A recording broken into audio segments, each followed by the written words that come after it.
Өнөөдөр өдрөө цахилгаан энергийн талаар ярилцъя. За энерги гэж юу юм? Тэгээд хэлбэр туршилтууд энергийг нэгж. За энэ нэг биетийг E хүчээр татаад S-ийн шилжүүлэх юм бол ажил хийнэ. За хэрвээ ингээ хурдан татаад аваад ирэх юм бол чадал ихтэй, удаан ингээ татчих юм бол чадал багатай. За ямар нэг ажил хийж явах юм бол заавал энерги зарцуулна. За энэ биетийг бодитоор хөдөлгөөн авч учраас энэ бол механик энерги зарцуулж байгаа гэсэн. Доор авах юм бол энерги багатай, дээр авах юм бол энерги ихтэй. Энийг потенциал энерги.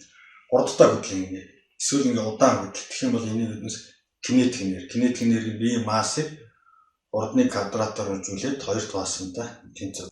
Энд юу байгаа гэхээр энэ моторносоо гаралтай чинь гэрэлэн диод буюу лед рүү ингээд өгсөн ба. Энийг гараараа биднес эргүүлнэ гэдэг нь механик энерги. Механик энерги нь мотороор дамжаад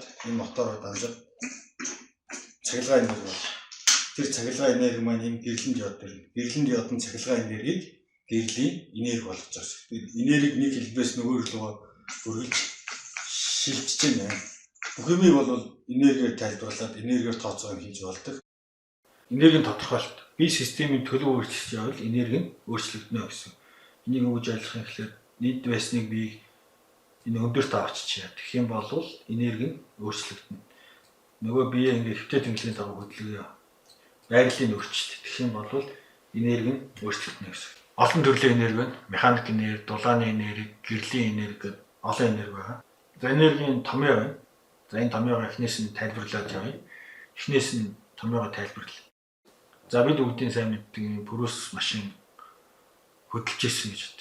Тэгэх юм бол тэр кинетик энергитэй байна. Кинетик энерги нь биеийн массыг үржих нь урдны квадрат хуваах нь 2.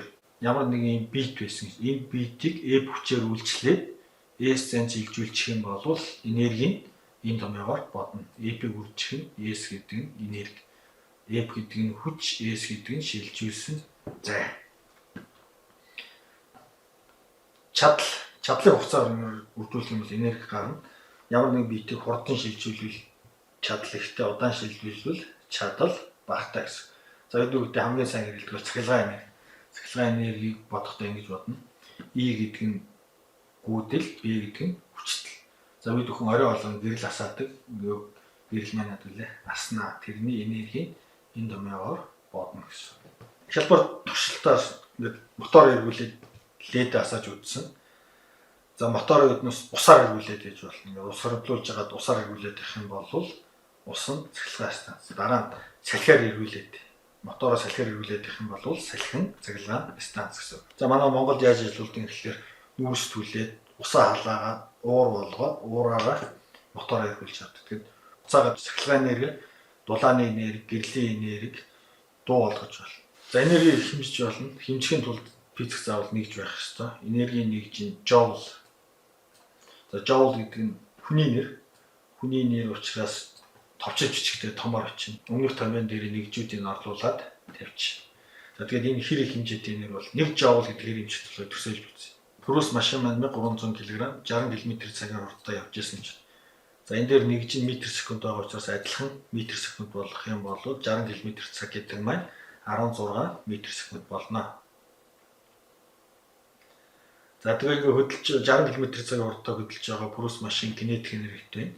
Нэгдүгээр энэ кинетик энерги бол хоёрдугаарт нь энэ кинетик энерги 100 бат чадaltaй гэрэл болон ус услагчийг ямар хугацаанд ажилуулах вэ? Томьёоос кинетик энергийн томьёоноос энерги олчин. Масс нь 1300 кг, хурд нь 16 метр секунд. Ингэх юм бол 166400 joule энергитэй. За энэ дээдлийн томьёоноос хугацааг нь олч. Энерги гэдэг нь чадлыг үржих нь хугацаа гэдгээс хугацаагаа олвол 1664 секунд болно. 60 км/цагийн хурдтай явж байгаа пүрүс машины энергиээр 100 ваттын гэрэл асаах юм бол 27 минутын хугацаа зарцуулна. 2200 ваттын чадалтай ус услагчийг 1.2 минут ажилуулна гэж ойлгож байна. Өмнө хийсэн туршилтаа эргээд харъя. Моторыг гараараа эргүүлээд цахилгаан энерги гаргаж аваад цахилгаан энергиэрээ гэрэл гаргаж байгаа. Энэ бол энерги нэг хэлбэрээс нөгөө хэлбэр рүү шилжиж байгаа. Механик энерги, цахилгаан энерги дахиад гэрлийн энерги болж байгаа учраас энерги нэг хэлбэрээс нөгөөд шилжинэ. устдаж алга болохгүй, шинээр бий болохгүй. За энийг энерги хадгалах төлөв. Биднээс цахилгааны үн төлдөг 1 кВт цахилгаан нь 90 төгрөг гэж бодъё. Тэгээд цахилгааны тоолуур дээр киловатт цаг гэж байна. Киловатт цаг гэдэг. Тэгвэл энэ юуны үн вэ? Физикийн нэг гол давуу тал нэгжээр өгөө бодож болно. Кило гэдэг нь 13 зэрэгт буюу мянгатаа тэнцвэр ямар нэгэн нэгжүү тоо гэсэн. Ватт гэдэг нь биднээс мэднэ. Чадлын нэгж 1 цагт 60 минут. Тэгээд 1 цагт нийт 3600 секунд. Тэгэхээр секунд гэдэг нь хугацааны нэгж. Үржүүлээ бичих юм бол чадлыг үржихэд хугацаа буюу биднээс юу гэсэн үг вэ? Энергийн мөнгийг төлдөг гэсэн. Хэрэгэлсэн энергийнхаа мөнгийг төлнө гэсэн. За тэгээд тоонуудыг доотлуулад үз. Кило гэдэг нь 1000, ватт гэдэг нь чадал 1 цагт 3600 секунд гэх юм бол 3 сая 600 мянган джоул энергит 90 төгрөг төлдөг гэсэн. За энэ хэр их хэмжээний энерги болохыг нөнгөх машиныхаа жишээгээр аваад үзье. За масс нь 1300 кг, хурд нь 60 км/цаг гэх юм бол энерги нь 166,400 джоул гэсэн. 90 төгрөг төлдөг энерги маань 60 км/цагийн хурдтай явж байгаа пүрүүс машинаас 20 дахин их энерги биднээс 90 төгрөг төлдөг гэсэн. За сая ярьсан юмсаа товчлоод ярих юм бол энерги нэг хэлбэрээс нөгөө жишээ шинээр бий болохгүй, устдаж алга болохгүй энийг бол энерги хадгалах хууль. За энерги үржихгүй, энерги үржүүлээд яриад байгаа хүмүүс бол худлаа ярьж байгаа шүү. Байгалийн хуулийг үүсгэсэн тийм юм хааж байхгүй. За хэрэгэлсэн энергийнхаа мөнгөийг төлдөг. Тэгээд цахилгааны тоолуур гэдэг багж маань юу хэмждэг гэхээр биднээсийн хэрэгэлсэн энергийг хэмждэг гэсэн. Энерги хэмждэг багжийг цахилгааны тоолуур гэж нэрлээд зарцсан гэсэн.